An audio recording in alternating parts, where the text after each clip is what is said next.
मंदाकिनी पाटिल, जो लिखी गई है नामदेव धसाल के द्वारा। इस पोएम में हमें एक प्रोस्टिट्यूट की लाइफ की पूरी story of how she suffers, कैसे उसकी सफरिंग रहेगी, क्या डार्कनेस है उसकी लाइफ में, उसका एक बेसिक हमें ओवरव्यू मिल जाता है। बहुत ही गहराई से लिखी हुई पोएम है। तो on a barren blue canvas, her clothes ripped off, her thigh blasted open. Starting ही होती है, एक लड़की कहाँ पर दिखाया जा रहा है, एक लड़की के बारे में बताया जा रहा है। बिफोर हम उसके के बारे में कुछ जाने, सीधा पता चलता है, एक सीन है हमारे पास कि उसके कपड़े फाड़ दिए गए हैं और उसकी थाइस ब्लास्टेड ओपन, एकदम खोल के रख दी गई है। A 16-year-old girl surrendering herself to pain. इतनी दर्द में है वो, and a pig its mouth full of blood. और जो उसको दुख दे रहा है उस आदमी को एक पिग से कंपेयर किया गया है, एक सूअर से कंपेयर किया गया है। The face that seems attractive is not actually a face. Behind it lies the bitter reality of skull. अब उस लड़की के बारे में बात की जा रही है कि जो उसका इतना सुंदर फेस है, वो एक्चुअली में इतना सुंदर सिर्फ उसका आउटर अपीयरेंस है। उसकी इनर अपीयरेंस बिल्कुल ही डिस्ट्रॉय हो चुकी है, एक स्कल जैसे बिल्कुल ही बोनी हो चुकी है। The ordinary truth, when someone's flesh is ripped out, to what terminal do the parts of skeleton leads you? ये बोल रहे हैं कि जब किसी के इतना अत्याचार कर दिया जाए, उसका चीरहरण कर दिया जाए, the flash is ripped out, तो किस हद तक वो इंसान अपनी अपनी हिम्मत बांध के रखेगा। In the backyard of love all you find is fruits of fear and disgust. अगर वो लड़की पीछे मुड़ के कुछ देखती भी है अपनी जिंदगी में, कुछ प्यार का एलिमेंट ढूंढती भी है, तो उसे सिर्फ और सिर्फ जो दिखता है वो है दर्द और घिनौनापन, fear and disgust. B is for bandar, P is for pankha, T is for talwar. जैसे इसे बोल रहे हैं ना, इनका मतलब ये है कि हर चीज का मतलब उनके लिए कुछ डिफरेंट जा रहा है। अब यहाँ पे जो बात हो रही है, अगर हम इसके बारे में डीप पॉइंट ऑफ व्यू लें, जो हमारे नामदेव धिसाल हैं, वो कहना चाह रहे हैं कि जैसी लाइफ यहाँ की प्रोस्टिट्यूट्स और यहाँ के जो रहने वाले चोर उचक्के जैसे वो लाइफ जी रहे हैं, उनकी लाइफ बिल्कुल अंधेरे में जा चुकी है। वो लाइफ ऐसी है कि उनका हर चीज़ का मीनिंग कुछ डिफरेंट हो गया है। उनके पास हर चीज़ के लिए एक लिमिटेशन है कि वो इससे बाहर उठ के नहीं देख सकते, क्योंकि उनके पास वो रिस्ट्रिक्टेड है। तभी वो अनटचेबल्स हैं, तभी वो ये काम कर रहे हैं, क्योंकि उनके पास कोई और अपॉर्चुनिटी नहीं है। Manda, your mind is neither of ash or marble, nor of marble. I feel your hairs, your clothes, your nails, your breasts. और ये बोल रहे हैं जिस लेडी के साथ कमाटीपुरा में ये हो रहा है, जिस लेडी प्रोस्टिट्यूट में हो रहा है हमारे पास, वो बोल रहे हैं कि ना ही तुम्हारा जो दिमाग है वो ऐश है, ना ही वो मिट्टी मिट्टी है, और ना ही वो एकदम पत्थर का बना हुआ है। मैं समझ सकता हूँ, क्योंकि मैं तुम में से ही एक हूँ। मैं समझ सकता हूँ कि तुम्हारे भी बाल हैं, तुम्हारे भी कपड़े हैं, तुम्हारे भी नेल्स हैं, तुम्हारी भी ब्रेस्ट है, तुम भी एक नॉर्मल इंसान की तरह हो। जैसा लाइफ हम जीते हैं वैसे तुम्हें भी अधिकार है। As though they were mine own, they revealed to me within myself colonies of the dead, hunchbacks left to die in the streets. अब यहाँ पे नामदेव जी बोलते हैं कि मुझे ऐसा लगता है कि तुम सब जो यहाँ के कमाटीपुरा के जो लोग हो, तुम सारे मेरे अपने ही हो। तुम सब मुझे आके बताना कंफर्टेबल फील करते हो कि तुम कैसा फील कर रहे हो, तुम्हारे साथ क्या गुजर रही है। With in my self colonies of the dead, मेरे सामने ही मरे हुओं की कॉलोनीज लग गई हैं, पूरे के पूरे भंडार लग गए हैं।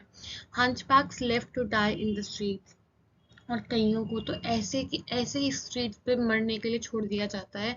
उनका कोई अपना नहीं है, कोई नहीं है जो उनका ध्यान दे। Sandwiches, streets, milk of she-dog that's just given birth to her litter. एक चीज जो उनसे मांगी जाती है वो है उनकी बॉडी। उनकी बॉडी के सिवा उनके अलावा उनके पास कोई यूज नहीं है दूसरे लोगों के लिए। Then don't let me reach up to you, to your lips, up to your eyes. Until now, you and I were unrelated to each other. अगर मैं भी तुम्हारे साथ करीब करूं तो मुझे अपने तक पहुंचने मत देना।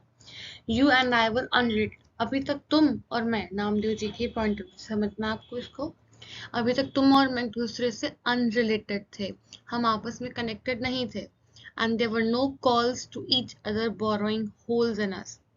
और हम दोनों में कुछ सेम पॉइंट भी नहीं था जिससे हम एक दूसरे में बातचीत कर सकें।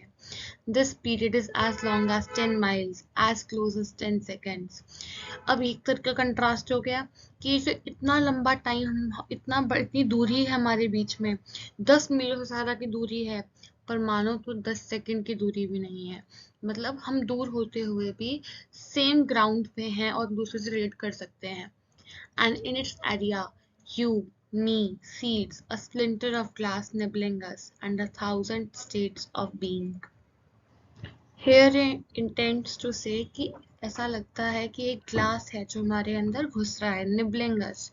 इतनी ज़्यादा दूरियां होने के बावजूद भी, इतने सारे अनकॉमन ग्राउंड होने के बावजूद भी, हम ऐसी तरीके से पैदा नहीं होते हैं जब हमारा हमारा ग्राउंड एस्टैब्लिश हो जाए, कि पता हो कि हम यहाँ पैदा होने वाले हैं। There is something nibbling us. Never before has I seen a face so devoid of light as was yours. अब बिकॉज ऑफ द कंडीशन जिसमें वो रह रही है, वो बोलते हैं कि मैंने कभी ऐसा एक फेस नहीं देखा जो इतना ज़्यादा पेल हो गया हो, इतना डिवाइड ऑफ लाइट हो, जिसमें कोई भी जॉय का कुछ ना, हमें जॉय का कोई साइन ना दिखे। And 1,000 other females like you flashing out from so many countries and so many cages. और तुम्हारे ही शक्ल में, तुम्हारे ही फेस में मुझे वो हजारों फीमेल्स दिखती हैं, हजारों औरतें दिखती हैं, अलग अलग कंट्रीज में, अलग अलग पिंजरों में बंधी हुई, जिन जो सेम सफरिंग को फेस कर रही हैं, पर अलग अलग जगहों पे। And bearing so many different names. Now I have developed a taste for a withered tree as well as its dried up bark. वो बोलते हैं कि हर तुम सबका नाम अलग है, पर तुम सबका जो कॉज है, जो तुम्हारी सबकी जो सफरिंग है, वो सेम है। अब मुझे पता चल गया है कि एक पेड़ जो पूरा हरा भरा होता है, उसमें भी ड्राइड अप बार्क होती है, उसमें भी कुछ होता है जो कुछ टाइम के बाद वो सूख जाता है, उसकी जो बार्क है वो सूख जाती है पूरी, और उसमें क्या सफरिंग होती है। I have been dazzled by your worn down and lackluster face. मैं चौंक गया हूँ देख के कि तुम्हारा जो फेस है वो कितना ज्यादा थका हारा और कितना बिल्कुल ही, जिसमें कोई लस्टर, कोई चमक ना हो, ऐसा फेस हो गया है। From that lackluster look you descend into me and own me. वो बोलता है कि उसी लुक से, जो इतना ढला हुआ लुक है तुम्हारा, इसी को देख के मैं पिघल गया हूँ, इसी को देख के मुझे दुख हो रहा है कि मैं तुम्हारे लिए क्या कर सकता हूँ। You make anguish scream inside me and stream inside me and appropriate me. अब यहाँ पे उनका गुस्सा दिख रहा है एक तरीके का, कि तुम्हें देख के, दुख में देख के मैं अंदर से चीख रहा हूँ। मेरे अंदर समझो कि एक स्ट्रीम आ गई है, मेरे अंदर इतना गुस्सा पैदा हो गया है अप्रोप्रिएट में, और उस गुस्से ने मुझे घेर लिया है। Is that the scream of an ending और is the end itself a scream beginning? This line is somewhat deep. बोलते हैं कि क्या ये जो चीख है मेरे अंदर, ये एक अंत की चीख है, या अंत ही इस चीख से शुरू होगा? मतलब जो सफरिंग है वो इसके बाद ही शुरू होगी, या तुम्हें देखने के बाद जो मेरे अंदर से चीख निकली है, यही एंड है? The end is a scream, an unregretted event, an amended constitution and its pretense of reform. ये बोलते हैं कि ये अंत ही एक चीख है, एक ऐसा इवेंट, एक ऐसा प्रोसेस है जो अनरिग्रेटेड रह जाता है, an amended constitution and its pretense of reform. People stunned by darkness themselves turn into darkness. जो लोग चौंक जाते हैं इस डार्कनेस, इस अंधेरे को देख के, इस अंधेरे भरी दुनिया को देख के, दुख भरी दुनिया को देख के, वही फिर इस दुख भरी दुनिया में आते हैं अपने एंजॉयमेंट के लिए। Sparrows come out of darkness, flying and then they drop dead. जो चिड़िया होती है, अब चिड़िया यहाँ पे किसको बोला गया होगा, अगर आप सिंबल को देख पा रहे हैं, जो लड़कियां होती हैं, द यंग गर्ल्स, जो यहाँ से बाहर आती हैं, जो बाहर आ भी जाती है ना, बाहर आने के बाद वो डेड हो जाती हैं, they are more like dead. Their wings grow enormous and put a world war to shame. बाहर आने के बाद भी उन्हें चांस नहीं मिलता, और दुनिया ही उनसे लड़ने लग जाती है। From the imagination, from the reality, from the law, from the waterfall, from the tree, from the shadows, I see the light within you, storming and guiding the grain. अब ये बोलते हैं कि मैं देखता हूँ कि तुम भी एक टैलेंटेड इंसान हो सकती हो, चाहे तुम इमेजिन कर सकते हो, तुम रियलिटी में जी रहे हो, तुम लॉ के बारे में जान सकते हो, तुम सब कुछ कर सकते हो। मुझे दिखता है कि तुम्हारे अंदर वो पोटेंशियल है, वो पोटेंशियल तुम्हारे अंदर लगभग लगभग बढ़ रहा है। Grief is mentioned and grief walk towards the grave. पर जो दुख है ये तुम्हें आगे नहीं बढ़ने देता और तुम्हें ग्रेव की तरफ, तुम्हें तुम्हारी चिताया ग्रेव की तरफ लेके जाता है। The beloved is only a sanctified form of a whore. ये बोलते हैं कि जो तुम्हारा beloved भी है, वो जो तुम्हें beloved भी समझता है, वो भी क्या है, तुम्हें एक तरीके का प्योर whore ही समझेगा कि तुम फिर भी हो तो एक prostitute he. The lover is just a glorified pimp. Women are merely printed whores of men. Men are just pimps of women. The relationship of men and women is just like take a few whore, take a few pimps, a few chewing sticks to clean the teeth. अब बोल रहे हैं क्या क्या lover और क्या women, दोनों ही यहाँ पे बोलते हैं एक तरह का डार्कनेस का शिकार है। पिम्प्स एंड होर्स दोनों ही वो हैं जो अपनी बॉडी से वर्क कर रहे हैं, इस डार्कनेस में कवर्ड है। अब उसके लिए तुम मेन के लिए वुमेन बोलो कि वुमेन के लिए मेन, दोनों का रिलेशनशिप कुछ ऐसा है जैसे एक दांत में फंसा हुआ कुछ मैल और एक उसको निकालने वाली stick, and throw them away after use. और उस स्टिक को यूज करने के बाद लोग जैसे फेंक देते हैं और कुल्ला कर चले जाते हैं रिवर के होली वाटर से। जो प्योर लोग हैं उनको होली वाटर डिस्क्राइब किया गया है यहाँ पे। ऐसे ही यहाँ के प्रोस्टिट्यूट्स और पिम्प्स का यूज किया जाता है और उनको यूज करके फेंक दिया जाता है, मतलब उनसे पीछे छुड़वा लिया जाता है। Manda, my peahen, look out the window and a new world is born. Embrace skin deep love. Now he is saying कि उस लड़की को बोलता है कि इस विंडो के बाहर देखो और एक नई दुनिया है तुम्हारे लिए। एम्ब्रेस स्किन डीप लव, और जो प्यार तुम्हारे पास है उसको ही एम्ब्रेस करो, उसको बढ़ावा दो कि तुम कुछ कर सकते हो। A whirlpool of illusion that spellbinding all the same. एक ऐसी दुनिया है जो इल्यूजन है, जो सच्चाई नहीं है ये हमारे लिए कि तुम लव को इतना अच्छे से एक्सपीरियंस कर पाओ। स्टिल ये एक वर्लपूल है इल्यूजन का, पर इसी इल्यूजन में तुम होके एंजॉय कर सकते हो। That's not a whirlpool but mere silt and it's just a salve to the two wounds. अब अगेन पहली लाइन में बोल के अगली लाइन में ही गिव्स अ कंट्रास्टिंग व्यू कि एक तरीके से ये वर्लपूल नहीं भी है, एक ऐसा दरिया भी नहीं है जिसमें तुम डूब सको, जिसमें तुम एंजॉय कर सको। ये तो सिर्फ एक ऐसी टेम्परेरी पट्टी है तुम्हारे वोन्स के ऊपर जो तुम्हें टेम्परेरी टाइम के लिए आराम देगी। Cut off the legs of an ant with an axe. It will crawl till it collides with the end. And after that flesh, shit, hair won't mean a thing. The air in their movement cuts fetuses. Now here he says कि एक चींटी के पैर काट दो, वो तब तक चलती रहेगी जब तक वो पूरी खत्म नहीं हो जाती, उसमें जान नहीं चली जाती, और उसके बाद उसमें उसको क्या माना जाएगा, just a piece of waste. तो ऐसे ही कि ऐसे ही जो यहाँ के लोग हैं उनको माना जाता है, यूज करने के बाद उनको माना जाता है कि now they are of no use. वो कुछ भी करें, ऐसी लड़कियां, ऐसी प्रोस्टिट्यूट, ऐसी होर्स कुछ भी करें, उनको एंड में क्या मिलेगा, कुछ नहीं। At the end they are just a waste to the society. The society takes them as waste, which in actual they are not. Isn't what you gave to one man and what took from him enough for you? You hallucinate that darkness is a tree, the sky, a sea, a flower, a bed. Now, अब यहाँ पे वो बोलता है कि जो तुमने उस आदमी से, उस इंसान से ले लिया, क्या वो इनफ नहीं था कि तुम उसकी पूरी जिंदगी डार्कनेस में डाल रहे हो? जो पूरा खुला आसमान, उसके पास लाइफ है, वो सब कुछ सब तुम उसे हेलुसिनेट करके एक डार्कनेस के होल में पहुंचा रहे हो। Hallucinations cheats and leads to the grave. The old madam keeps you caged.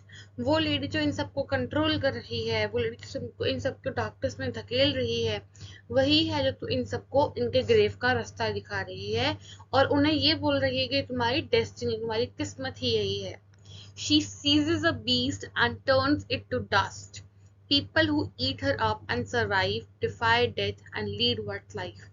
जो इंसान उसको हराते, जिसने इस सबको डेस्टिनी बोल दिया, तो वो भी मरने के बजाय सरवाइव कर जाएगा। Now I see the furniture in the cafe dancing Chairs, tables, glasses, waiters, customer, bread, cashier, butter. Deep in a lukewarm silence, you sit crouched, looking at the luminosity in the glass and in the cat's eye. अब यहाँ पे वो बोलता है सब कुछ में एक लाइफ है बट जो यहाँ पे पूरा माहौल है वो साइलेंस का माहौल है. Silence because of the darkness, silence because of the suffering of the people. यहाँ पे नामदेव जी बोलते हैं कि तुम एक तरीके से एक सी में कूद गए हो, डेल्विंग इनटू द ग्रीन वेव्स, वहां पे चले गए हो और वहां पे मिनरल्स निकालने की बजाय, वहां पे अच्छी चीजें निकालने की बजाय तुम ऐसे डूब चुके हो कि तुम्हें लगता है कि तुम सरफेस पे आ जाओगे, पर flames refuse to look at the scale, और तुम्हारे अंदर चिंगारियां उठ गई हैं, वो तुम्हें सरफेस तक आने नहीं दे रही. Only the ash stares at them and sneezes and continues to live. तुम बस जी रहे हो, जिंदगी काट रहे हो, मतलब उसको तुम पूरी तरह से एंजॉय नहीं कर पा रहे. People who are merely involve in living are actually dead and gone cold. बोलते हैं वो यहाँ पे कि जो इंसान यहाँ पे इन्वॉल्व है, इन एक्टिविटीज में इन्वॉल्व है, वो एक्चुअली में डेड है. वो लिविंग, जिंदा होते हुए भी मरे हुए हैं और पूरे ठंडे पड़ चुके हैं, उनके इमोशंस पूरे फ्रीज हो चुके हैं. Next. Your eyes are flames and your touch sparks a revolution. You are a sandalwood and you are the healing bark of a babool tree. You are a sword and the blood dripping from the neck. You are the living lighting and you're the water in the bones. Now, at this place, वो उन सारे लोगों को appreciate कर रहा है कि तुम बुरे नहीं हो, तुम्हारे हालात बुरे हैं, तुम्हारी आंखें फ्लेम्स हैं, तुम रेवोल्यूशन, तुम एक चेंज ला सकते हो, तुम वो पावन सैंडलवुड की लकड़ी हो, चंदन की लकड़ी हो, तुम वो हीलिंग बार्क हो, बबूल की ट्री जो सबको हील कर देती है, सबको ठीक कर देती है, तुम एक ऐसी सोड हो, ऐसे एक तलवार हो जो and the blood dripping from the neck, और तुम क्या हो, तुम एक सोल्जर के नेक से निकलता हुआ खून हो. You are the living lighting, तुम एक जीती जाती एक तुम रोशनी का सोर्स हो. You are the water in the bones, तुम हमारे बॉडी में बहता हुआ पानी हो. Touch the animate and the inanimate with the dry moist fingers and then see how the magic in your lustreless existence work. वो कहते हैं बस ट्राई तो करो, एक बार तुम अपनी एक पॉइंट ऑफ व्यू तो दो और देखो कि तुम्हारी एग्जिस्टेंस है ये कैसे काम आने लगेगी. Just the touch of a finger will turn the stone into platinum and you will forget your ultimately slaughter. एक बार कोशिश करो और तुम्हारे छूने से पत्थर भी प्लैटिनम में, पत्थर भी बदल जाएगा तुम्हारा एक बहुत ही प्रेशियस मेटल में, और एंड यू विल फॉरगेट, और तुम भूल जाओगे तुम कितनी मुश्किलों से होके गुजरे हो, कितनी मुश्किलों से होके गुजरे हो. If you like the video, kindly subscribe and press the bell icon. Like, comment and share. Keep watching, keep learning. Thank you.